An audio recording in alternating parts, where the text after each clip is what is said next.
Thanks for kicking back with us. I'm Greg Horton.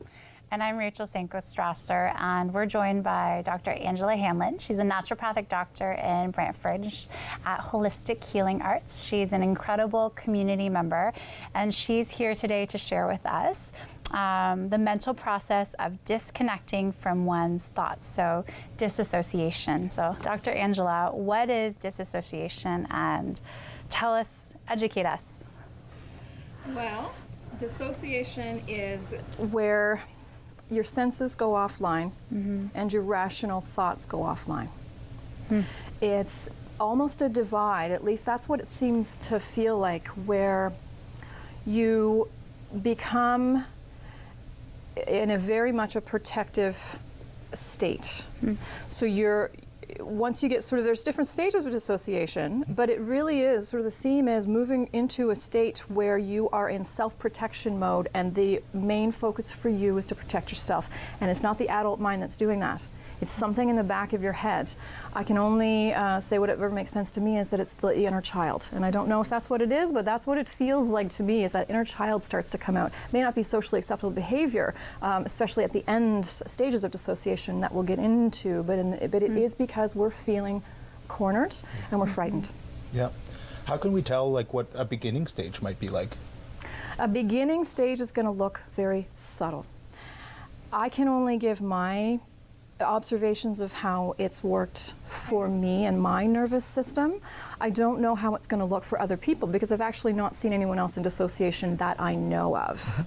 The telltale sign for me in how I feel is that almost there's this shift in my environment where I don't feel my fingertips, I really don't hear much, but almost like there's this inner buzzing, but it's not even buzzing, it's sort of like just this time stops, kind of. I can relate, yeah. Right? Yeah. What it probably looks like, and what I've noticed visually to look for, is I know that I'm getting into stage 1 of dissociation when I start to get really still and start to really watch my words and my movements, and in particular my facial expressions. I don't breathe very well. I'll only collarbone breathe a little bit. So this is all in freeze mode, and there'll be a couple of little telltale twitches, very subtle. And so how many stages could a person expect to go through this, or is it more like a spectrum? It does, for me, it really does shift from one into the other fairly specifically, at least from my vantage point of it, and certainly from my manner of speaking and how I behave through those stages. I found it interesting that you brought up the fact that this is a condition in the nervous system. Can you explain that a little bit more? Yes, this is something that we need to heal from dissociation, and I do believe that I've healed from it to the point where I don't think it'll never happen again. I think if I get scared enough, it'll definitely happen again.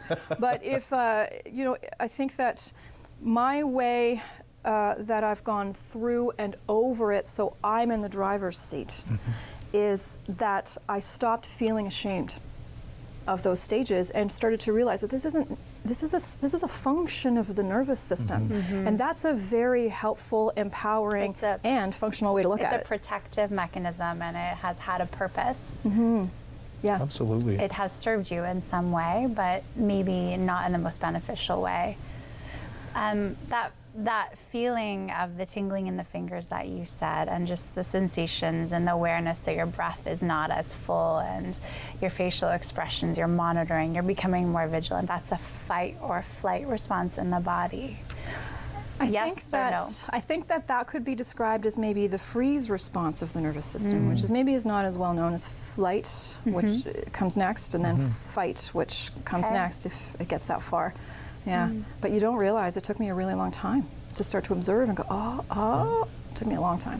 What kind of barriers were causing that to take such a long time? Just lack of knowledge. I had no idea. You're not. This is very, very specific health education, which I'm a naturopath. Right. I'm not a psychiatrist or psychologist, so I don't know this stuff, and certainly neither did my loved ones. When you start to see what's going on, we just don't know. We didn't know that this existed. Yeah. Sometimes it's interesting. The this seems counterintuitive, but sometimes the first people to hold us back are our family and our friends, because they love us just the way that we are. And sometimes when they see that change happening in us, it could actually create a counter reaction, and they want us to go back to who we were. But sometimes that who we were is someone who we're trying to move past or trying to grow away from. With family and friends not having the education, that must have been such a challenge for you. It definitely contributed to a lot of shame and feeling embarrassed and feeling bad about the behaviors and the mannerisms, because it's very easy to take that sort of thing personally. And looking back, I just want to say, I'm not, like, I wasn't that bad. I'm just going to put that out there. Yeah. I think you're pretty awesome. So. Yeah, all around. But I wasn't like this. Well, one of the things that you told us about was how it was hard to recognize even within yourself that it was happening. And I think that there's a lot of people out there who are dealing with dissociation, maybe even right now. Yeah. And on Blue Monday, you know, this is the day when we see that it might be most likely to happen. And so what are some things that people could do to kind of reflect on themselves like you did to understand if this is happening or not?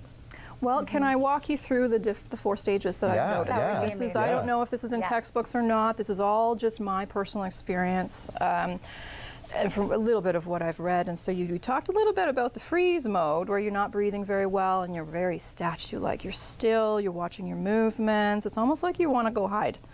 And then the next state after that is flight mode. So you start to feel, what comes through in my flight mode is I feel anger. My anger may not be targeted correctly at that point, because your mind plays tricks on you. Your mind will target what's easy in that moment, because it can't comprehend the complexity of what's going on inside, because the inner child's starting to take over, and the inner child doesn't understand all that complexity. They're just trying to protect you and protect themselves. So the flight mode very much looks like a moving away from, a sighing. There's a lot of sighing. There's a lot of trying to get the other person to see that you're in distress. And if that doesn't work, verbiage starts to happen. Distress as in physical body language. That you're not feeling communication. comfortable, that you're feeling something really big inside, and you want to convey that, but in a very subtle way, is to not worsen a situation. Right. But you try to get yourself out of it. So flight mode, you really are trying to flee the situation, but in a very controlled and subtle way, where you don't want to worsen. Yes. Because you're starting to feel vulnerable. You don't want to stand out. True, exactly. Yeah, you don't want to stand out, or you certainly don't want to. One of my big triggers is raised voices and yelling, which will snap me into flight mode pretty quickly. And so I've had to monitor that. But if you're getting yelled at, and that's a big trigger for you, and it triggers maybe some PTSD or something in the background, whatever that trigger is. But if you get triggered, this is going to happen pretty quickly. And going from that freeze mode into the wanting to get out of there, that flight mode, that can happen pretty quickly, yes? Yes. Yeah. One thing will sort of bring it up to the next level. So then, after flight mode, if you can't either get out of that situation, calm it down, or resolve it, if you feel cornered enough, if anybody feels cornered enough, they're eventually going to start to fight. Right, and that awareness of, okay, so I'm feeling cornered, backtrack a few steps, there's something that triggered this feeling of going from freeze to wanting to get out, the freeze to flight. For some of us, what would a trigger be? Like, can you explain what a trigger is? A trigger is something that, without you knowing, causes you to go into a high state of fight or flight because of something that happened in your past. So a really great trigger is if you're walking across a street and you almost got hit by a car on that street corner 3 years ago. Every time you go onto that intersection, you're going to trigger. It's like you're replaying it over and over again, even though it's not an active situation anymore. Yes, and it could be happening underneath your conscious awareness. You may not even realize that you're being triggered and that you're acting or thinking or feeling any differently. And that's so interesting, because in studies with animals like mice, there have been triggers that have created a fear response, and that has been passed down through the generations, where the 3 generations down, they don't exactly experience the trigger firsthand, but they get the smell that was linked to the trigger, and they get a fight or flight response. So it's like our body remembers these triggers all the way down to our genes, which is It's much more amazing. than just a feeling, isn't it? It goes a lot beyond that. Actually, I like that you talked about how this has symptoms in the nervous system, symptoms in our brain, and that it's not just something that has upset you and now you don't like that it upsets you. It's actually affected you on a traumatic level and changed you. And one of the things that kind of, disables that process from being healthy is stigma. And sometimes we even talk about trigger like it's a bad thing or it's a funny thing that people go through and, they've been triggered. When in fact, it's a very serious thing. And it does lead to very serious symptoms like dissociation. So we have the trigger, and then the flight response into the wanting to fight response. What happens next? Well, when you're in fight mode, it really depends on the severity of the situation. And this is a really great time to be talking about how this doesn't have to be like movies, like this doesn't, you don't have to be literally cornered by a scary person in order to get the fight-flight response to happen. You could be in a discussion with someone you just can't get yourself to get resolved, or it's just circling and you're starting to really, it's going to elevate, they're going to yell at me. Maybe it's something as simple as that, especially for a sensitive child. It was a very sensitive child. There's people out there that we do our best, but we're sensitive people. Yeah. So I think that I just wanted to say that, and fight mode doesn't necessarily look violent. It could be verbal. It could be stop it, and then blaming language. Yes, definitely. Is dissociation something that somebody could just get over or like heal over time, or should people seek help? Is it just something you can talk to somebody about, or how should people deal with that? I believe that it can be healed, absolutely, and I think that it's much like an eating disorder in that you overcome it in a similar way, and I think that the function of the dissociation is actually similar to an eating disorder, where it's protective of you at the time. It gets you through a situation as functionally as you can, but maybe over the long term in your life it doesn't serve a very good, solid purpose. And I think that what you need to do to get yourself through dissociation is to understand it from a place of self-compassion and detachment from it. This is a function of the nervous system, and I'll be honest, the way out of dissociation when you're in it, or the way to not have it happen again, is through the road of love. Either love for yourself, or love from someone else, or love of something, an animal, an idea, somebody else. I love that. I love that. It's love. It's love that got me out of it. Yeah. Could you tell us a bit about Brant Mental Health Solutions and what that's all about? And how that helps out? So I told them about this. Well, the timing is exquisite because I think it's either later this week or next week that Brant Mental Health Solutions, which is in Paris. Their website is brantmentalhealth.com. They have a project that's going on, and it's wonderful. It's called Rethink. So that's one of their pages on their website that you can click on, and they interview people and help people. This is my journey, and this is what I've learned. This is what I want to share with you, so that you can, use my experience, that you can get through this in a more effective way. There's that empathy again. It seems to be a useful tool. Yeah, having love that and connection. empathy connection. Yeah. Angela, this has been just such a valuable conversation with you, and it's clear how knowledgeable you are on this. Thank you for sharing this, and I know it comes from a very personal place for you. And so, speaking of empathy, I think that you've opened the door for people to connect with you. So thank you for all the awesome information. Thanks for joining us. I hope that we can talk again sometime soon. Yeah, and Rachel, you're just rocking this. You're so good at it. Oh, so are you, Grace. Who do we have coming up next? Next, we are looking at Tracy Valko. She's going to be joining us here, and we got some conversations around mental health focus on people that haven't had it diagnosed. Awesome. Thanks again, Angela. Thank you. And we'll be back. Day and night, first responders are on the front line of traumatic events, caring and protecting each of us. Due to the nature of our job, we have a more focus on trauma. We tend to see trauma on a fairly regular basis. They say, you never really know what you're getting into, and you really don't. So you have all your day-to-day things, just being a regular person, then you have the job on top of it. So it can add up to be a lot. There is an unimaginable mental toll these experiences inflict on a person. The Ottawa Paramedic Peer Support Team created a program to help. It has been difficult in the past for paramedics to come forward because of stigma. There was the suck it up attitude. Enter the creation of the Ottawa Paramedic Peer Support Team. So one of the things that we've educated our staff on here is that we can't read your minds.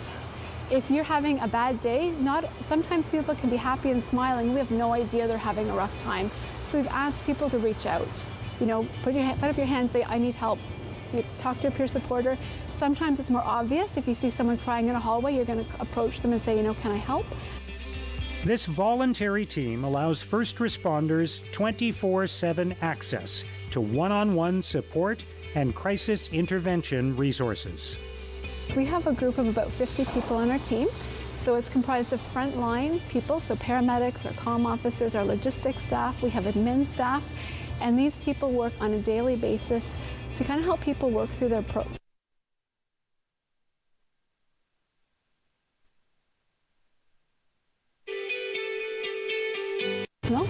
And then when bad things happen in our workplace, which being a paramedic, we do attend a lot of critical events, then we have a process in place that we can help people kind of work through things, see what they need, and see how we can help them get resources. The team is readily available to help stabilize, normalize, and refer to an appropriate higher level of care if required. Our goal is to take someone who's maybe having a bad day for a variety of different reasons. It could be workplace, it could be personal, it could be a combination. See what we can do to help, if there's something within our scope that we can do to help. The Ottawa Paramedic Peer Support Team is committed to the responsibility of protecting the mental health of one another, mental health education, and decreasing stigma. People don't realize that we're real people. We don't wear capes. We're just human beings. At the end of the day, we're going home to our families, we're going home to our friends. Not everyone goes home healthy. We're hoping that by having our peer support program, people go home healthier, or at least are able to go home in a better state.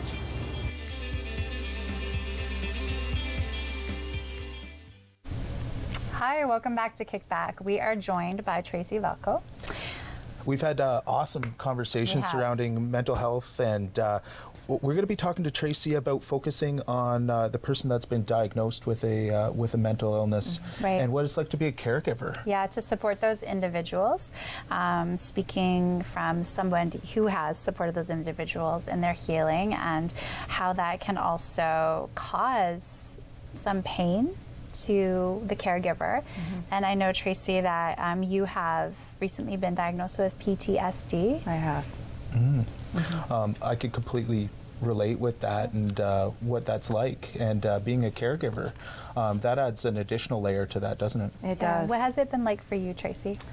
Well, it's definitely been challenging. It's probably an understatement. This happened with me and my family all last year in 2019. Wow. Mental illness didn't affect just one of my family members, but it affected three, two in my immediate family. Wow. And yeah, I mean, it's, if I look back years ago, if someone said, oh, this was going to happen to you, I'm like, there's no way. Like, at my family, we love each other, we support each other, we have a happy household, but life hits you, right? Yeah. And now knowing the signs that I know for mental health, and where it can take people down a very dark path, definitely would have been able to maybe provide more assistance in terms of tools and therapy out there for my family members. But unfortunately, especially for my daughter, it was a very dark path for her, and not even knowing that. And that's where I think there's got to be more awareness for us too, is the signs for people that are going through severe depression and mental health, and not knowing that she was at a point to almost take her life. And for me, that day that happened, where she attempted suicide, I almost stopped breathing. I really did. I stopped feeling, I stopped breathing, And you know, it's been a long journey for me over the last probably 8 months to get to a point for myself where I realized that I really needed help. As a caregiver, you're always trying to, you know, every morning I'm just so grateful that the next day she was able to, I could hear her feet on the ground. And you're just in survival mode, right? Right. But as I was going on through the months, I realized that I hit a wall and I really needed to myself get some help.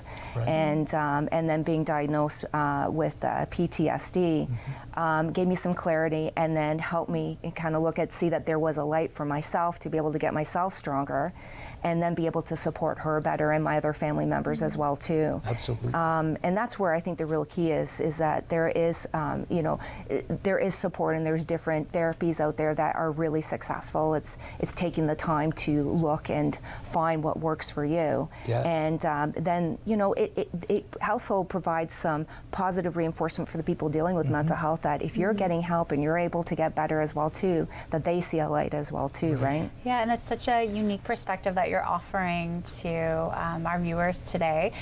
From the caregiver's perspective, I don't think we've ever shared on Kickback from your perspective, and that the old saying where you have to fill your bucket before you can fill anyone else's, because you know, just in how you came about recognizing that.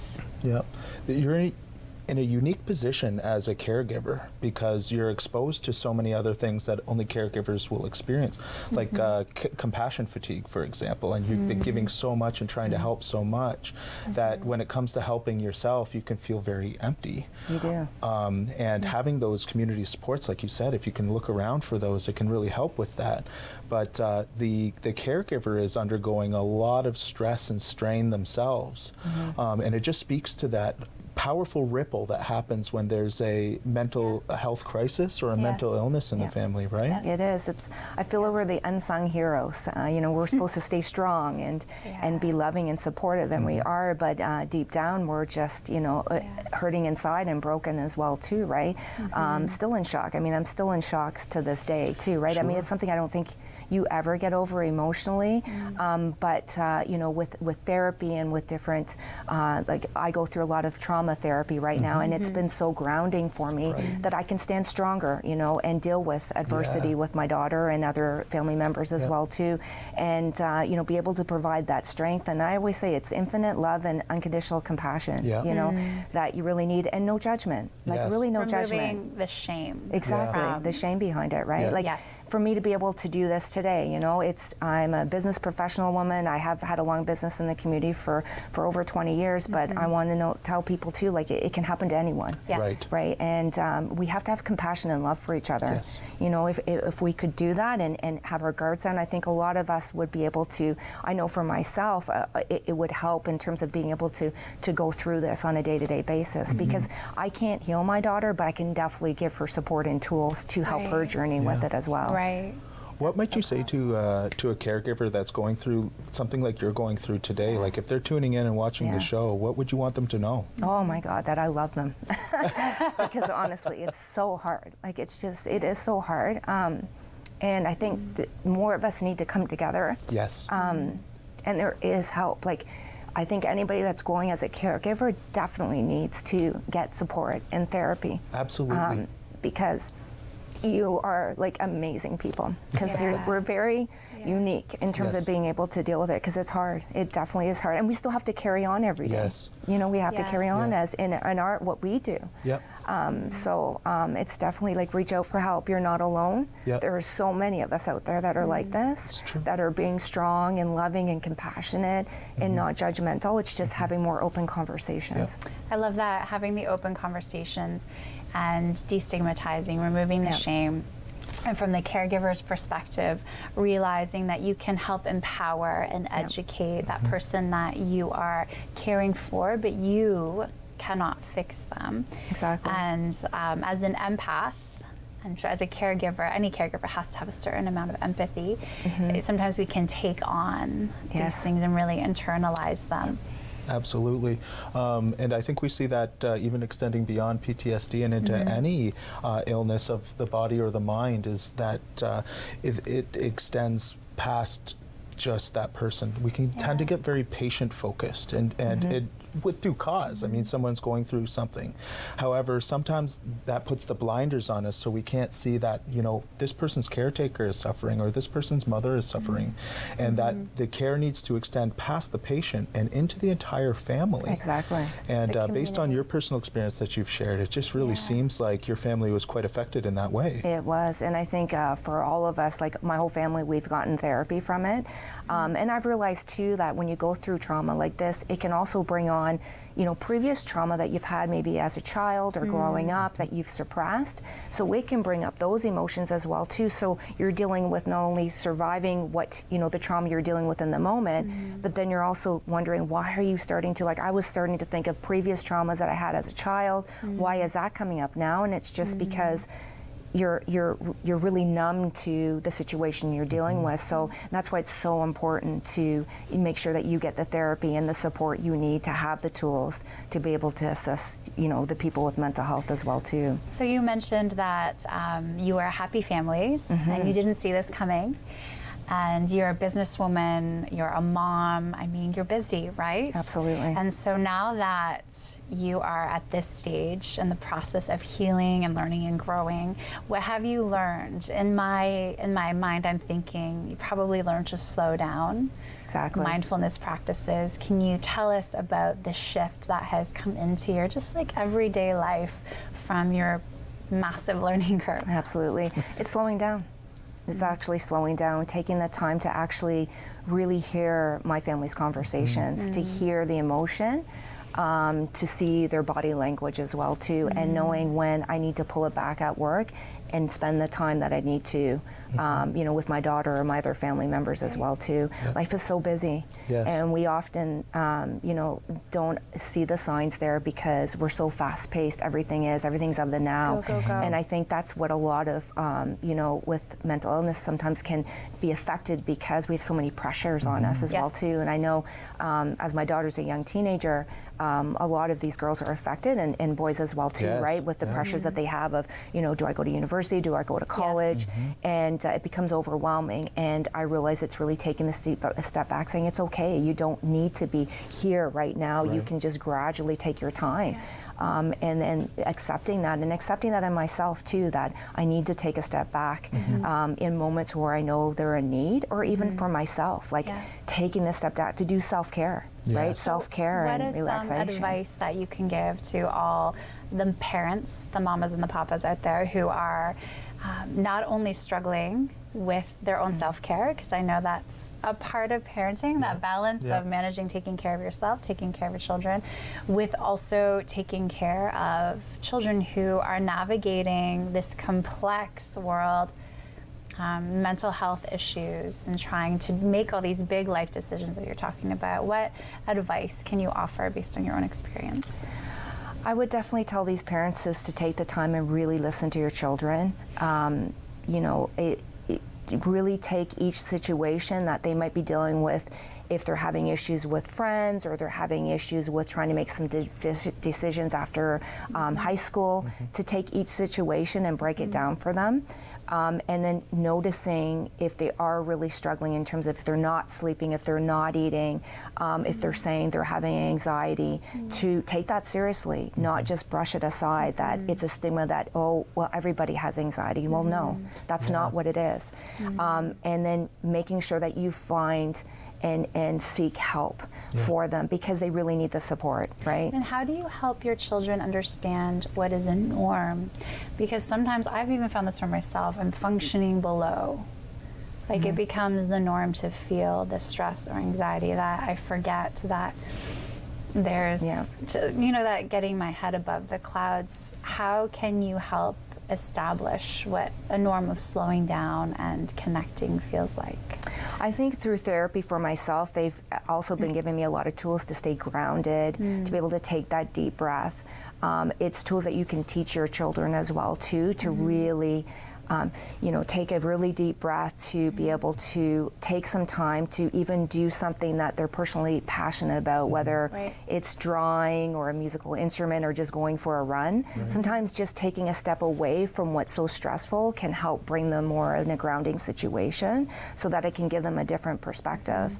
But it's so important that parents really listen to what their children are saying. Yeah. So if you're unsure of knowing if they are dealing with mental health, go seek a professional, right? Definitely seek a professional and make sure that you get them the therapy. Even speaking to a counselor can make a difference to people's lives, right? Huge difference. Huge difference. It sounds like with people in your family and through your personal experience, despite the severity of what happened, it sounds like it's been a profound bonding experience too for your family. Oh, it has, absolutely. And that is such a positive thing. And just from what I'm gathering from your story, it's so inspirational to hear that your family went through so much and is still going through it together, though. We are. And without letting those bonds break and tightening them up even more. Absolutely. And I have great optimism for what's going to happen because of that positive outlook.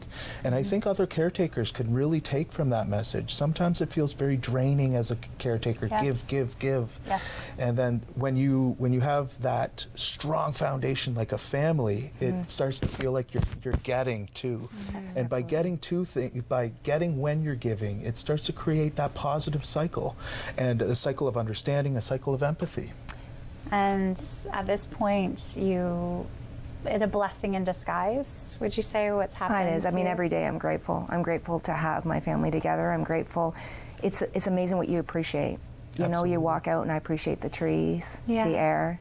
You look at things differently. You just don't really you? do. And as much as it was so dark at some times, you see so much light, right? And it's the love you feel for not only just people, but life in general. Right. Right? Well, it's the light that you're shining right now, and coming over these 8 months, being able to come into this studio and give your message. Thank you so much for coming in here and sharing your message with us. You're definitely helping people on Blue Monday. Next, we have Patty Berardi is going to be on the show, which is incredible. She's famous, you know. She's very famous. Joined by Kelly McDonnell-Arnold to talk about how depression and anxiety can affect relationships. Thanks again, Tracy. Thank you. We'll for be having right me. back. Thanks, Tracy.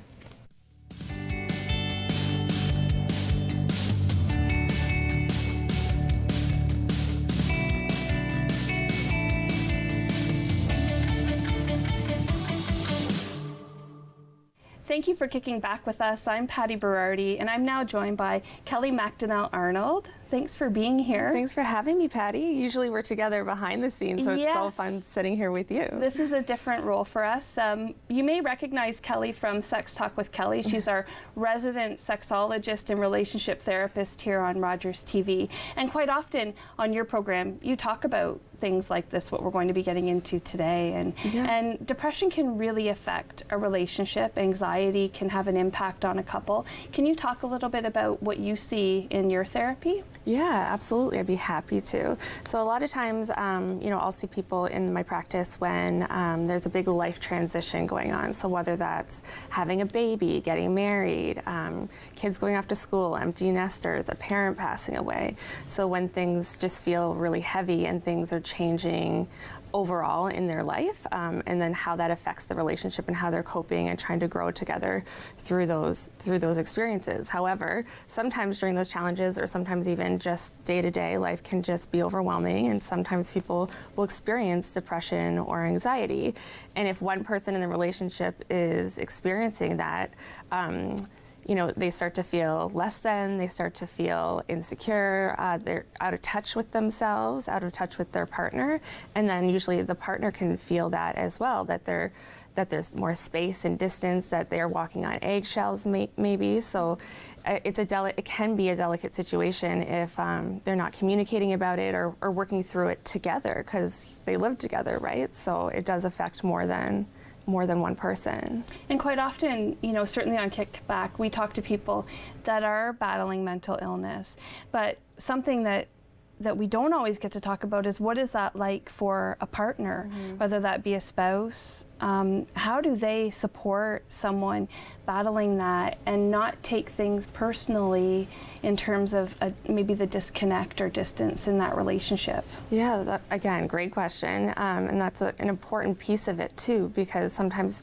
people can feel at a loss, especially when you feel that your partner is suffering or going through a hard time and you want to be able to support them, or maybe you feel like you don't know what's going on, and they're taking it out on you.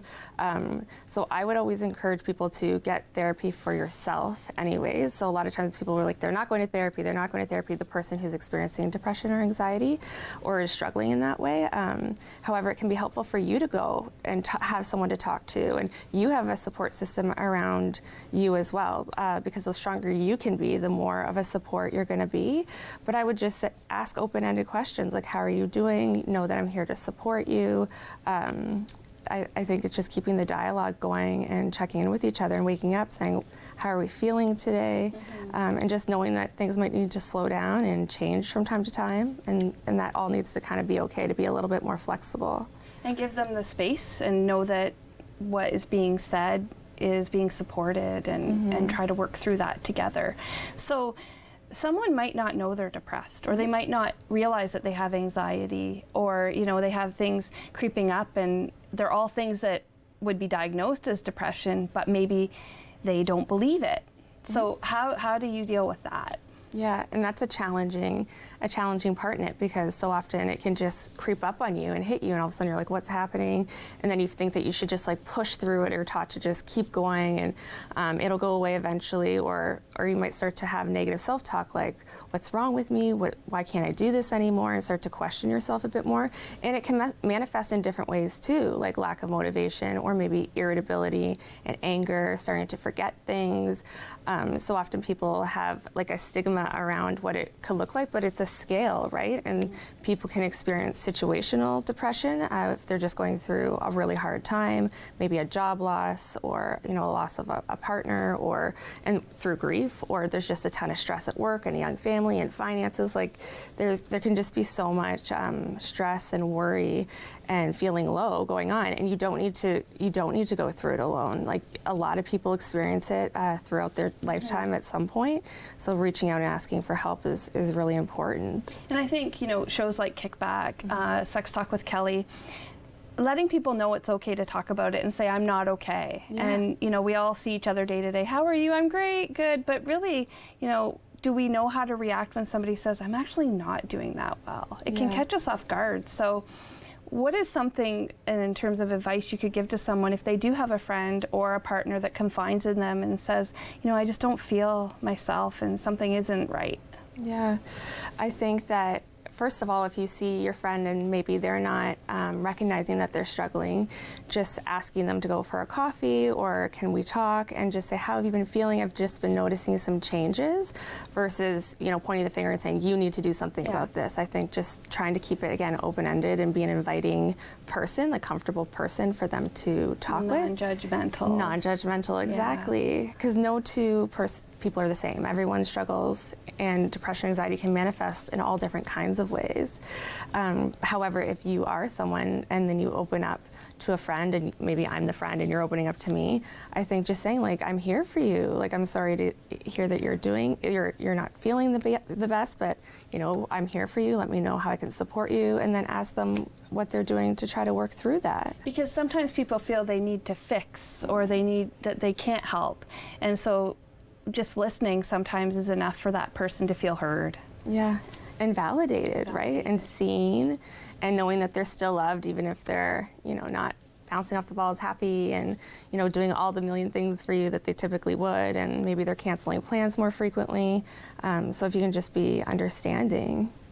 Now, something else that comes into play in terms of depression, some people have to take medication, and it helps them, and then they start to feel better, but it affects their sexual libido.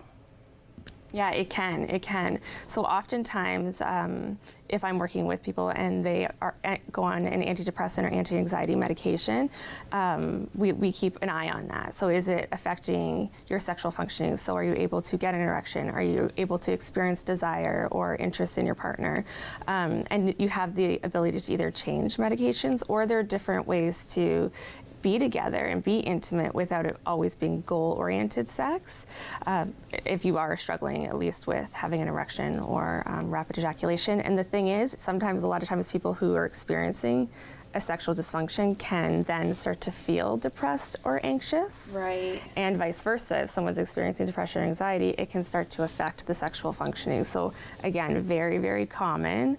And there are supports like sex therapists that can help you through that, and talking to your doctor and just knowing that it's normal. And the more compassion you can have for yourself, the better. And for the partner on the receiving end of it to know it has nothing to do with them, and to not make it about them.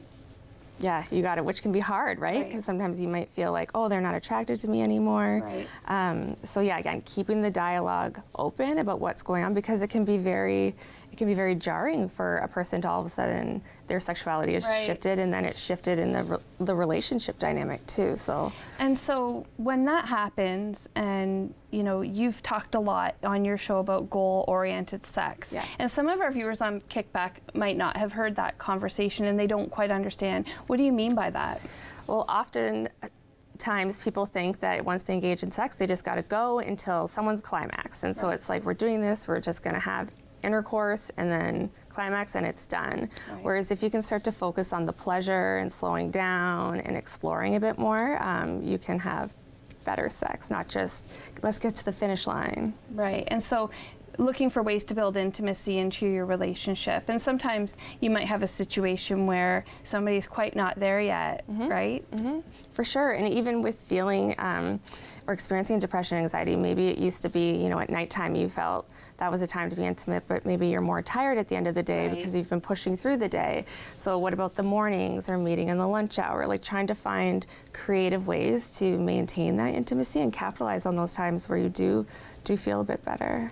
And so, I mean, you deal with couples and individuals in therapy. What are some of the common things that people come to you to talk about? I would say number one is desire discrepancy. So when one partner has higher desire than the other partner, and the other partner might have lower desire, or differences in sexual preferences, because that can change over time as well. So I'd say that's number one. And then I would say stress, anxiety, interpersonal relationships, so whether that's with colleagues, friendships, family members, where people are just trying to figure out who they are in the context of their life, of their work environment, of their family, of their friend circles. So I'd say that that's a big part of it. And then also just lack of communication and maybe lost their way through a life transition that we were talking about earlier. Yeah, and certainly things like becoming a new mom or a new father, postpartum depression, and now they're even saying men are seeing postpartum depression after they become a dad. It's a change in their lives as well. So, and there's sleep deprivation and hormones. There's a lot that goes into it. And I know you've talked to people about it. How do hormones play into your sexual relationships? In terms of like having a baby, just it can be such an influx, right? And a lot of times new moms, if they're breastfeeding, they get a lot of oxytocin and they feel good with the baby and they get that bond and that love there. And so a lot of times when it could affect the relationship because they might feel touched out, like they've had a kid on them all the time. And so it can shift the script of the relationship and the sexual intimacy too, because maybe you used to cuddle on the couch all the time, but if you have a baby cuddling on you all day, you might want to have no one touching you for a period of time. And then just testosterone levels could be affected as well, which could affect sexual functioning. So all those different things too, just to kind of get your arousal going, your lubrication going, all that stuff. And so I know you're working with couples regularly and dealing with, what if this person isn't interested, but this person is? And how do you consciously accept that if you sort of put the feel out, but then you get rejected? How do you work through that to not make it too big of an issue that it then causes, deterioration in that relationship? I would say that I see that quite often is when people might start avoiding sex because they don't want to reject their partner. And so let's say someone's in the kitchen, typically someone might come up and hug them, the other person, but they might feel like, they might get the wrong impression, so they might stop those physical intimacy, those intimate moments outside of the bedroom, just trying to avoid the sex in the bedroom. So I think that it's really important for couples to start keeping the dialogue open outside of the bedroom and how to handle those things. Like, I haven't been feeling well, we're going through a big change right now. How can we meet each other's needs? And if someone's not feeling good, how can we handle that? Like, what will make you feel better? Or maybe we could, instead of not having sex, maybe we could just lay here naked or give each other back rubs. There are other ways to kind of shift that, but I think talking about it and coming up with a plan of how to handle those situations versus just avoiding them altogether or getting really angry altogether. Right. And I think too, building closeness in a couple isn't always just about, touching and feeling. It could be doing new experiences together. How important is that to a relationship? I always think having time to go on a new adventure together, have a new experience, just increases that vitality and excitement and can help bring back that spark. Because if you go through the day-to-day, the monotony of life, it can feel a bit flat, right? So going on a roller coaster or going rock climbing or going dancing or doing something to kind of get you out of the day-to-day can make it easier to feel that desire or interest in being physical with each other. Right. And I know certainly things like self-esteem and body image play into our lives in many levels, not just in our relationship with our partner, but just overall. How do you work with someone who has a low self-esteem or a poor body image? What are some of the techniques that you use to help them improve their view on themselves? Yeah, that's again a great point, especially through aging or kids, and bodies change, right? And all of the media and everything says like this is what you should be looking like to feel good about yourself. So I think just coming up with self-acceptance and working on your confidence in the context or outside of the context of your relationship versus being dependent on each other to feel good, it's really important that you take care of yourself. So if you're being really, again, that self-compassion, self-love, and as long as you're treating yourself well and your body well, then you can slowly start the process to love your body. Right. However, if you're being really down on yourself and maybe not treating your body so well, that's going to feed into that too. So I would say working on the body image stuff and the self-esteem stuff outside of the relationship, so that would be maybe more individual therapy, and then focusing on how to be more vulnerable with each other inside the relationship. And a lot of people connect their happiness to, you have to make me happy. Right. Yeah, and we're responsible for our own happiness, right? You want to find a partner or be in a partnership where you're going to inspire each other to grow and hold each other accountable to family values and things like that, but you are ultimately responsible for your own desire. So figuring out what kind of sex you're interested in, you're ultimately responsible for your own happiness in life. So if you're not happy with something, it's up to you to change it. If you don't know how to change it, reach out and ask for help. Do you see with the evolution of social media, a lot of people are looking into each other's lives, and some people are posting their perfect life, and people have a fear of missing out on something.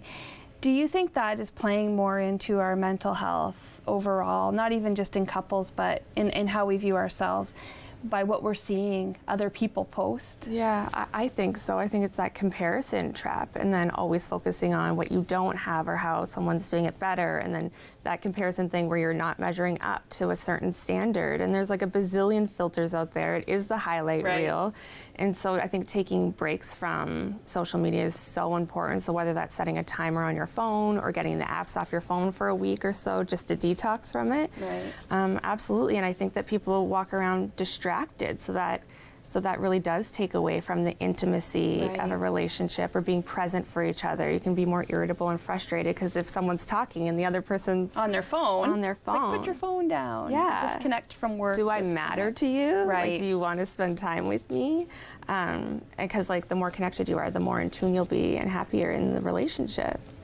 Yeah. And in terms of anxiety, some people make the anxiousness makes them feel like something's worse than it is. So how the partner that doesn't have the anxiety, are there things they can do to reassure their partner that everything's okay? Because sometimes things seem so much more upsetting or difficult to that person who's experiencing the anxiety. Yeah, it can be catastrophizing, right? And it's like pulling a thread on something, and then it just keeps going and going, and it can be terrifying, and it can be paralyzing for some people, where they just don't even trust themselves to make the best decision.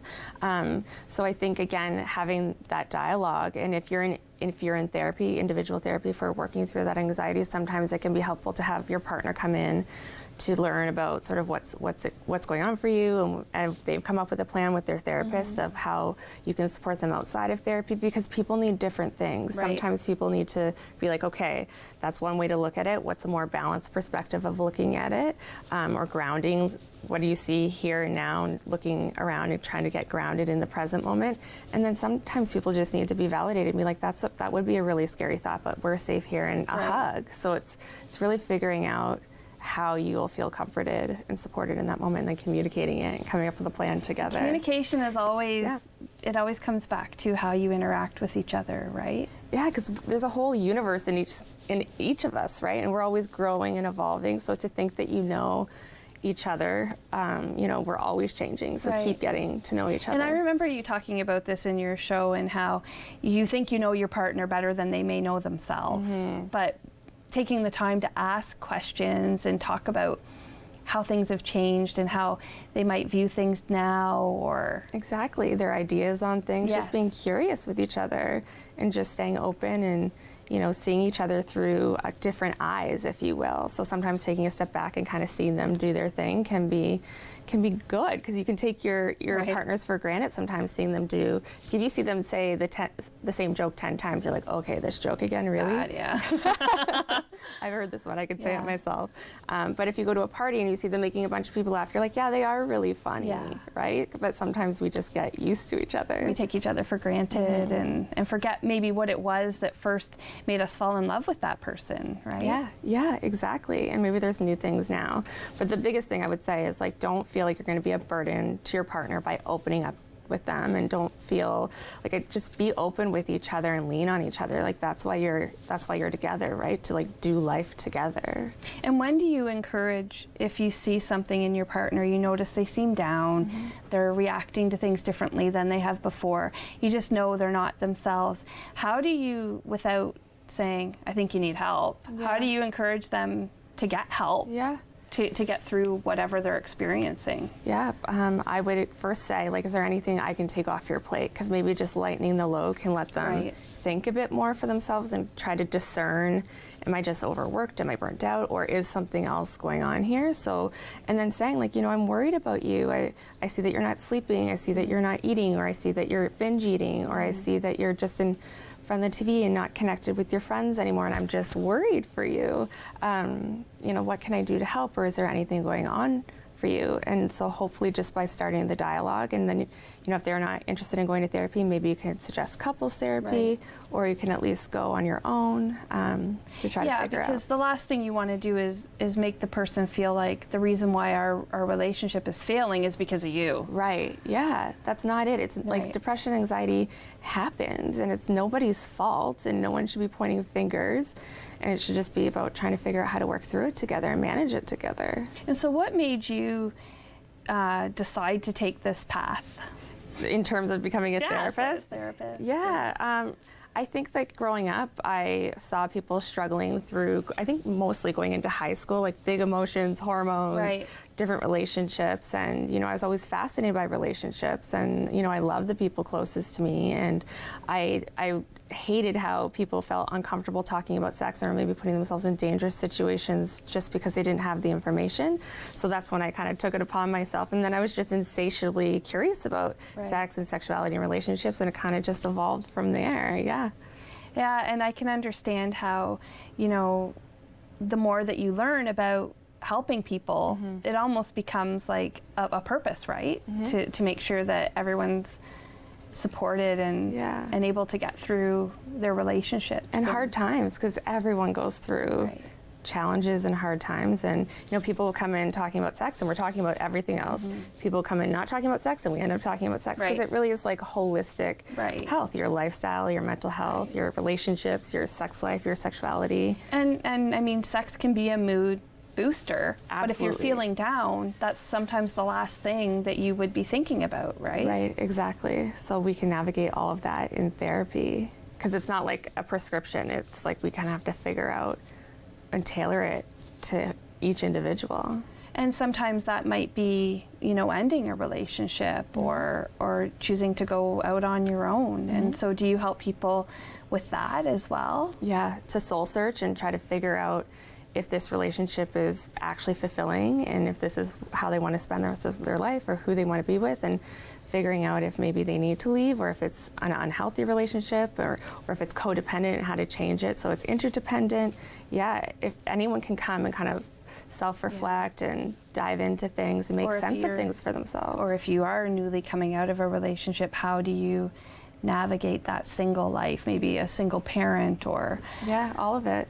Because there's challenges along the way and obstacles, so it's just making sure you take the space and time to check in with yourself and knowing you have a non-judgmental, unbiased support to, you know, guide you through that and support you through that.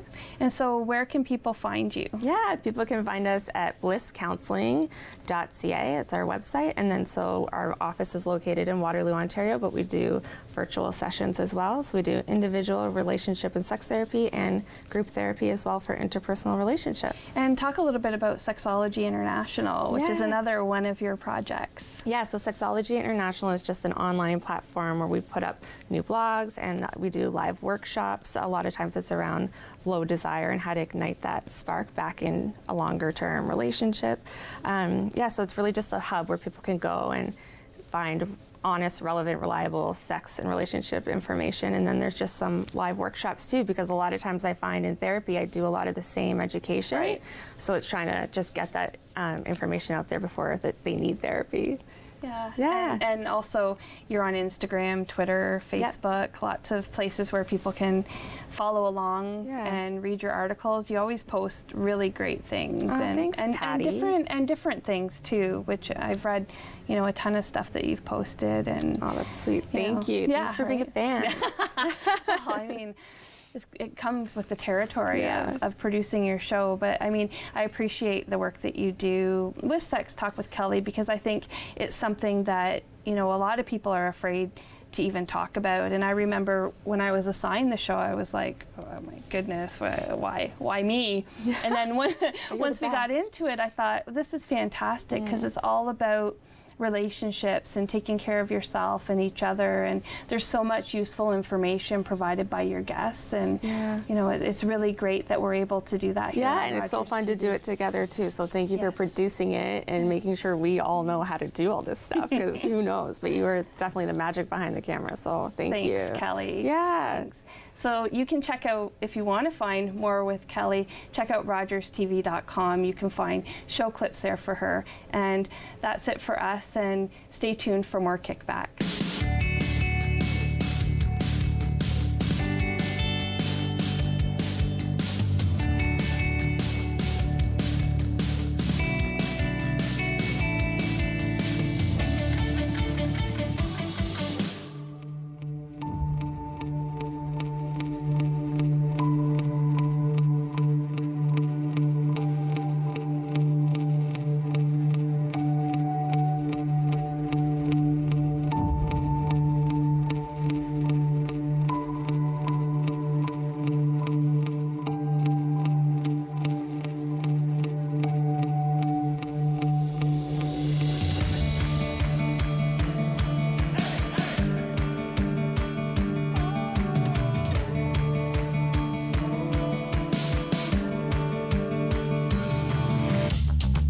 This program is brought to you by Ignite TV.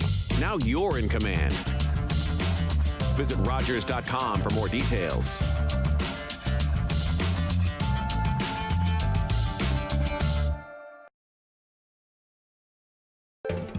Call the Rogers TV viewer response line, email us, or connect with us on social media. Add some to your life. Let's go. CTV Sci-Fi Channel free preview is on. I'm bringing the party to you. The hell are you doing out here, Picard? Saving the galaxy? Fancy a trip in the box? The crisis has begun. I am attempting to save the multiverse. Explore our universe. Engage. CTV Sci-Fi Channel free preview on now.